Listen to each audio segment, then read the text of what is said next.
You know those days where you're just trying to exist, minding your own business, and then some stranger decides you're the main character in their personal drama? Yeah, that was my Tuesday. And it started with me getting accused of lying, trying to upsell, and almost getting kicked out of a ski store, all while just trying to buy some new boots. Hey, I'm Cameron, and I've been hitting the slopes for years.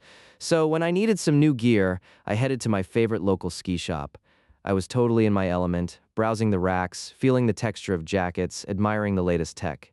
I even had on my old faded t-shirt with the classic Powderhound ski brand logo, a comfy relic, definitely not a uniform. I was zoning out in the helmet section thinking about impact ratings and ventilation when I noticed her. A woman, maybe mid-40s, was getting her boots fitted across the aisle. She seemed stressed, fidgeting, glancing at her watch every 30 seconds, muttering under her breath. Classic I'm in a hurry vibes. I just shrugged it off and went back to comparing MIPS systems. A few minutes later, she finished up her boots and started looking around, clearly frustrated. That's when she zeroed in on me. I guess the Powderhound tee was a little too convincing. Before I could even register her approaching, she was right there, a little too close for comfort.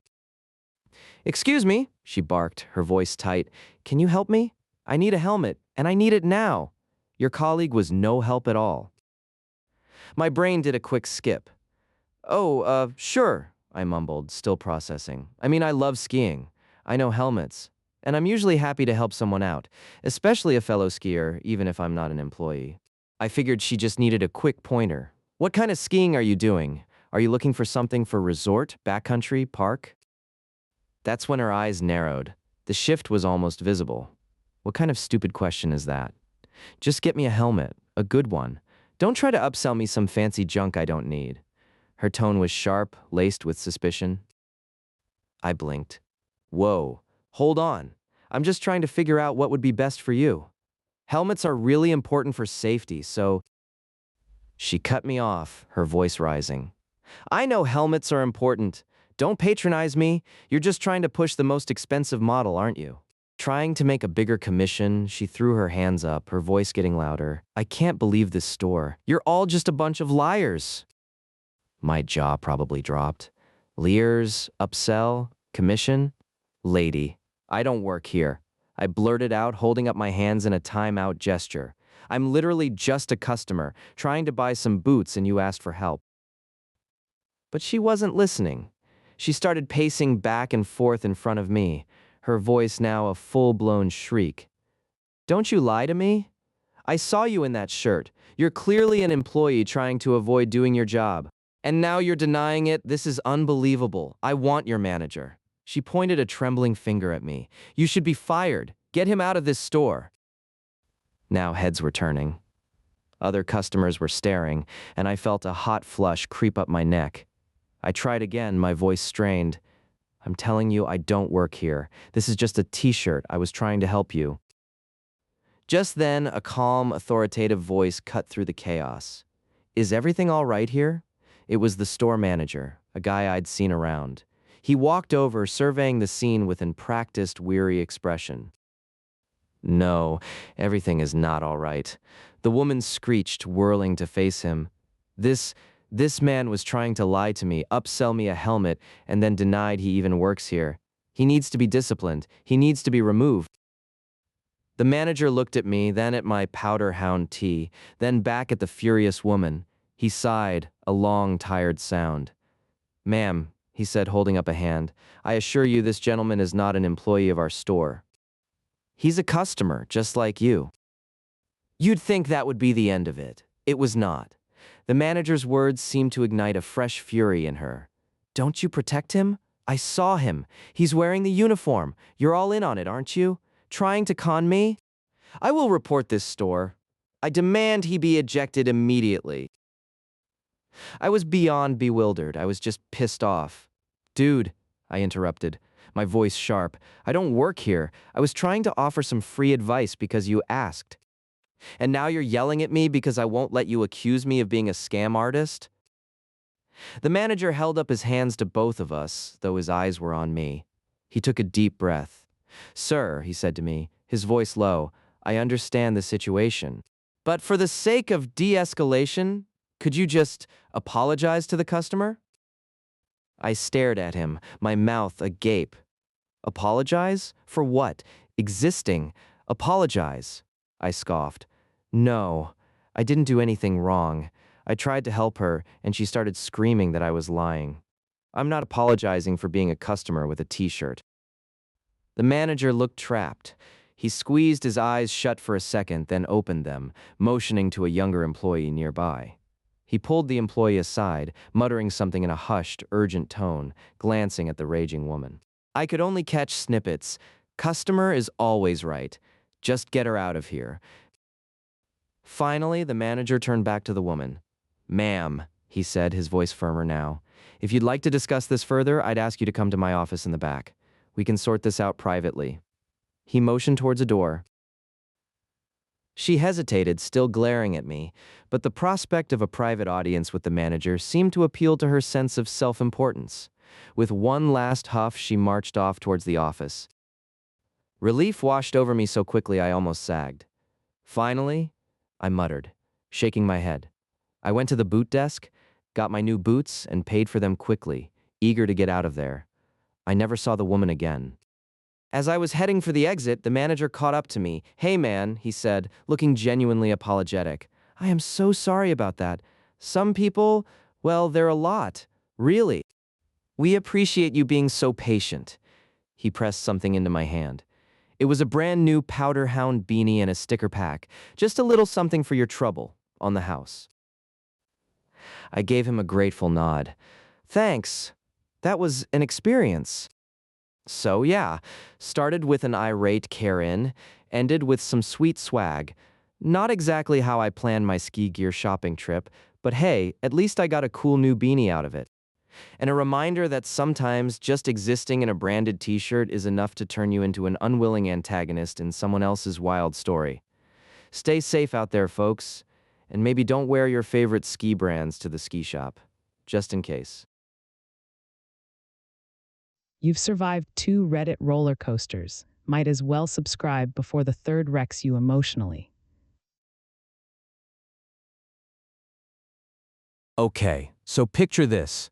1 minute you're just cruising through Wally World minding your own business. The next you're watching your buddy, a legitimate martial arts expert, execute a textbook hip throw on a middle-aged woman named Karen. Yeah, that's how my Saturday went. It all went sideways though, before the actual throw. My buddy, let's call him Jay, and I were on a mission, a sacred quest, you might say, for the perfect brew and some truly essential pork rinds. We had a party later, see, and this specific craft beer, we'd been talking about it all week. We finally spotted it, a beacon of hoppy glory tucked away on a top shelf. Problem was, a damn pallet jack, heavy with boxes of discount toilet paper, was blocking it like some kind of ancient, metallic guardian. Now, Jay isn't just in shape. He's the kind of guy who can snap a board with his bare hand and probably teach a grizzly bear a thing or two about wrestling. He saw that pallet jack as a challenge, not an obstacle. He grunted, flexed, and started heaving the thing, slowly inching it away. I was actually pretty impressed, thinking we were going to be out of there in minutes. That's when she materialized. Not appeared, not walked up, but materialized from between a mountain of paper towels and a wall of frozen pizzas. Flowing pantsuit, perfectly coiffed hair, and a scowl that could curdle milk. She looked exactly like every internet Karen you've ever imagined. "Hey, you!" she shrieked, her voice echoing a little too loudly in the relatively quiet aisle. Jay, still pushing the pallet jack, paused, wiping a bead of sweat from his brow. "Get your hands off that equipment, young man, and help me find the organic kale chips for my garden party, and be quick about it, I'm late." Jay just blinked. I swear he was trying to be polite. "Sorry, ma'am, but I don't work here. We're just trying to get some beer." Her eyes narrowed to slits. "Don't you lie to me? You're moving store property. That means you work here. Now, are you going to help a paying customer, or am I going to have to report you?" She even punctuated her sentence by poking him in the chest. Not once, not twice, but 3 times. Poke, poke, poke. I saw Jay's jaw clench. He's usually super chill, but that little dance of her finger on his chest? It was a fuse being lit. He muttered something under his breath, something like, "Seriously, lady?" and tried to just turn away, disengage. He was done with her. But Karen wasn't done with him. As he turned, she reached out, a bony hand clamping onto his shoulder like a claw. "Don't you dare walk away from me." That was it. That was the point of no return. It happened so fast, I almost didn't register it. Jay's body stiffened, a flash of trained muscle memory taking over. He twisted, an almost fluid motion, using her own momentum against her. 1 second she was grabbing his shoulder, the next she was airborne for a microsecond, then slamming onto the linoleum floor with a sickening thud. Her arm bent at an odd angle, and a high-pitched whimper escaped her lips. For a moment, the entire aisle went silent. The distant hum of refrigeration units seemed deafening. Karen lay there, clutching her arm, her face a mask of shock and pain. My initial thought was, "Holy crap, Jay, what did you just do?" But almost immediately another thought surfaced. Well, she did grab him. Almost on cue, a couple of managers, looking like they'd just stepped out of a corporate training video, rounded the corner. Their eyes widened. Then came the sirens, echoing from outside the store, and suddenly the aisle was a whirlwind of blue lights, EMTs, and stern-faced police officers. I quickly explained what happened, trying to make sense of the chaos. Jay, usually so confident, looked pale, his adrenaline crash hitting him hard. He gave his statement, polite and concise, explaining it was a defensive reflex after she physically grabbed him. The police mentioned security cameras, which honestly felt like a huge relief. They loaded a wailing Karen onto a stretcher, her flowing pantsuit now crumpled and stained, and wheeled her out. The managers gave us a kind of bewildered, "You're free to go, but maybe don't cause any more martial arts incidents in our store" vibe. Jay, though, was still talking to an officer outside. I just slumped onto one of those donation bins, grabbed a lukewarm sandwich I'd forgotten I was holding, and tried to process it all. The adrenaline was wearing off for me too, leaving a weird mix of shock, exasperation, and that persistent craving for beer. When Jay finally came out, he just looked exhausted. Not victorious, not angry, just drained. Man, he sighed, running a hand through his hair. I think I'm good on Wally World for a while. Next time you're on beer duty alone, all right?" He even sounded a little shaken about the police follow-up. It was a stark reminder that even a defensive act can have some pretty heavy consequences. And you know what the craziest part was? Through all the drama, the police, the paramedics, and the general insanity, we never actually got our beer, or the pork rinds. We just left, shell-shocked and empty-handed, our epic quest completely derailed by one very persistent Karen. Some days, you just can't win. My hand was throbbing, a nasty gash bleeding freely, sticky with sugar and something suspiciously like tomato puree. The shattered glass on the pristine grocery store floor glinted under the fluorescent lights, and all I could think was, did that woman just throw a bottle of ketchup at me over a bag of sugar? Yeah, you heard that right.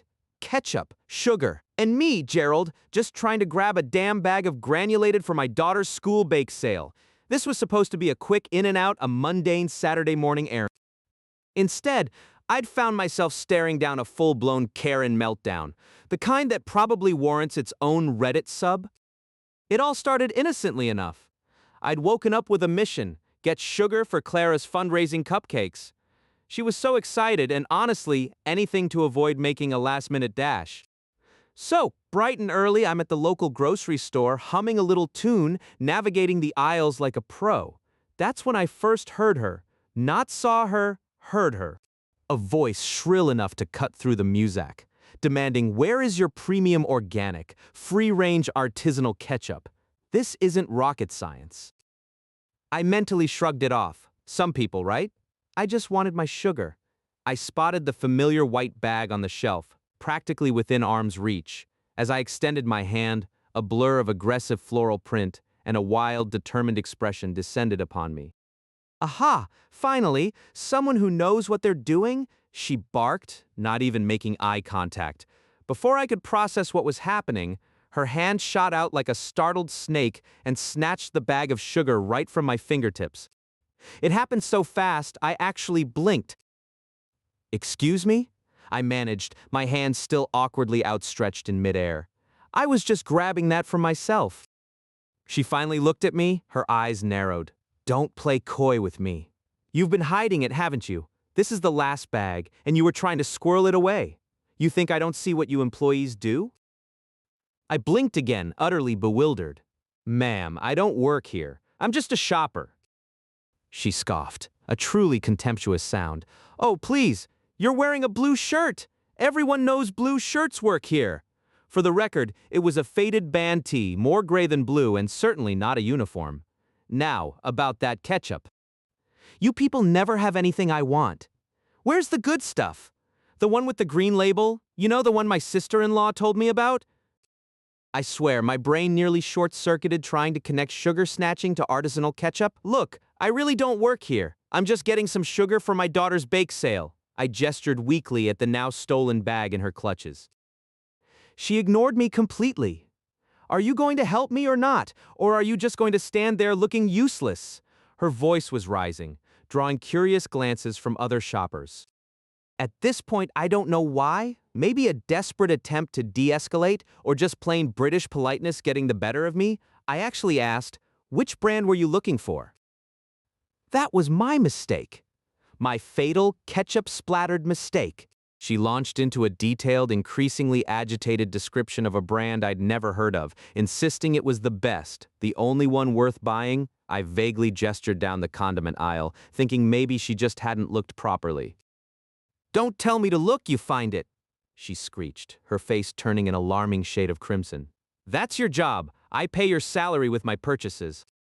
Again, I said, trying to keep my voice even, I don't work here. I'm wearing a band t-shirt, not a uniform. I'm just trying to get my sugar back. Her eyes went wide, not with understanding, but with pure, unadulterated fury. You think you can talk to me like that? I'll have your job. I'll have you fired.